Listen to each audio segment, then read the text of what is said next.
Hi, this is Lex Martin. Thanks for joining me.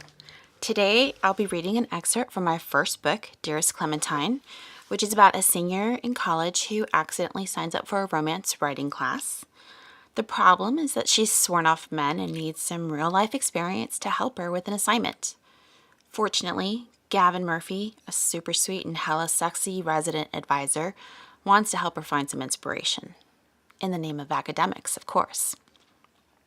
In the scene I'm about to read, Gavin has just finished actually reviewing her assignment and thinks it's impractical because the characters, an RA like himself and one of the students on his floor, make out in the common room of their dorm, which is too public. And Gavin says no RA who wants to keep his job is going to make out with anyone there. So Gavin has some ideas of how to help Clementine make this scene more realistic. And that's where my chapter picks up, my scene picks up midway through chapter 8 of the book. Okay, here we go. Crossing my arms over my chest, I try to keep a straight face. We watch each other in a standoff, but then that devilish grin is back. Let's go find somewhere more intimate for your scene. He grabs a basket of folded towels and reaches for my hand, pulling me out into the hall. I laugh as I get dragged because he's acting like a crazy person. We zip down 2 flights of stairs and down another hall. The laundry room is dark when we walk in, so he flips on the lights.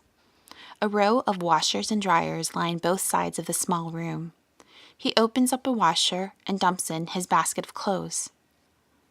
Gavin, why are you washing clean laundry? I can't help the laugh that escapes. He drops in a few quarters and starts the machine before he turns to me, grinning. I'm helping you get in the zone. Come here. He wraps his hands around my waist and I let out a surprised squeak when he lifts me up onto the washer. I can't believe he just picked me up. Okay, that's a stupid thought. He did carry me home 2 weeks ago. His grip is firm on either side of me as he ducks down to look into my eyes. Even though I lean back, I can feel his minty breath on my face. Clementine, I want to warn you. His voice is husky and deep. I'm going to kiss you, and you're going to like it. A lot. But I want to be clear that I'm not going to sleep with you, because I want you to respect me in the morning. His mouth lifts in a wry smile.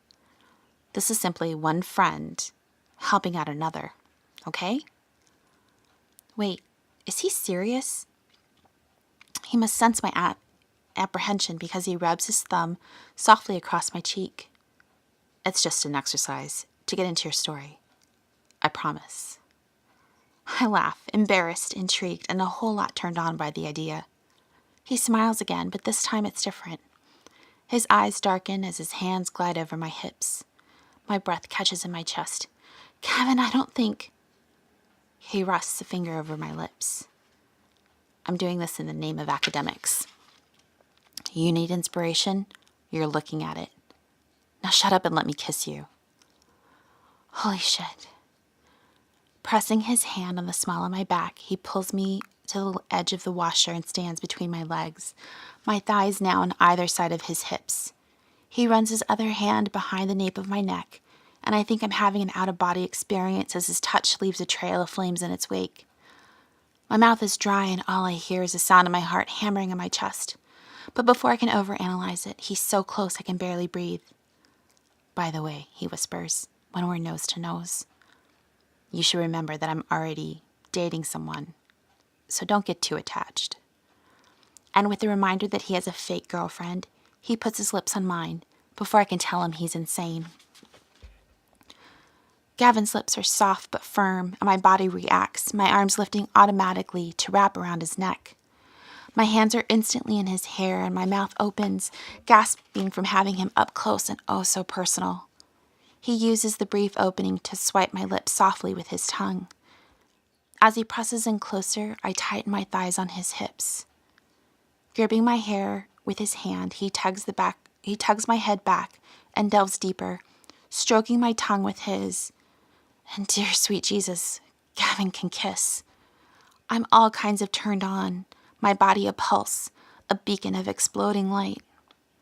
We make out a few minutes. kissing, alternating between these sweet, heartbreakingly slow kisses and hard ones that make me feel like I can't get close enough to him. I use this opportunity to run my hand along his chest, descending down his hard pecs and ridged abdomen. I knew he was built. I mean, I've seen plenty of his defined body when we work out, but touching him like this has me lightheaded. And this is not me losing myself in the moment, but I can't seem to stop myself. Hell, I don't want to stop myself.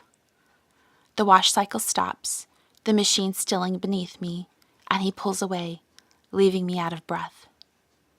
Gavin looks into my eyes, and I try not to shy away, but when he kisses my forehead gently, I'm ilt all over again. He clears his throat. So now, because RAs don't like to get caught making out with the girls on their floor, I'm going back up to my room. You should come up when the laundry is done so it doesn't look suspicious, and let's see if you can't get a little more done on your assignment. With that, he steps back, and I'm under his microscope, his eyes passing over me again. He chuckles and leans into me and whispers, "By the way, you're one hell of a kisser, Clementine." Then he winks and walks out. Oh my God. So that's the end of the excerpt. To find out what happens, you'll have to read the book or listen to the audiobook. Dearest Clementine is narrated by Ariel Delisle, who's really fantastic, so I hope you'll check it out. If you enjoyed this, be sure to comment below and let me know which other excerpts you'd like for me to read. It can be from any of my books. And lastly, please follow my YouTube channel so you can get a heads up the next time I post a video. Until then, happy reading, romance lovers!